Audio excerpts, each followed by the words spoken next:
басты сақтанудың жолы өзіңіздің ақпараттарыңызды тек сіз білу керексіз.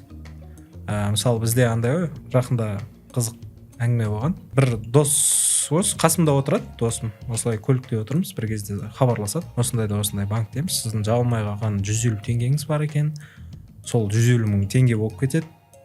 Егер қазір төлемесеңіз дейді. Мен қасымдағы досым шаршап отыр, жұмыстан кейін 8:30-да айтып жатыр, сөйтіп 42-66 дейді. Ол не десем? Код дейді. Кодтың астында не жазылып тұр деймін, ешкімге айтпа деп жазылып тұр, сен айттың ғой десем. Енді сұрады ғой дейді. Содан кейін барып ойланып жатыр да, ол ё-май, неге айттым деп, ол сразу неге звондады, банкке звондады, менің счеттарым блокқа қойыңызшы, өтініш деп ше. Маған алаяқтар хабарласты, осындай деп. Қайта жаңағыдай тез реагировать етудің арқасында оның ақшасы жаңағыдай өзінде қалды негізі. Көбінесе осындай айтуға болмайтын ақпараттарды біз айтуға құмар боламыз.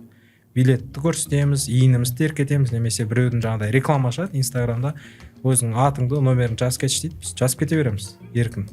Ол бізге керек па, керек емес па, ертең актуалды бола ма, болмай ма деген нәрселер бізге өкінішке орай қызықтырмайды.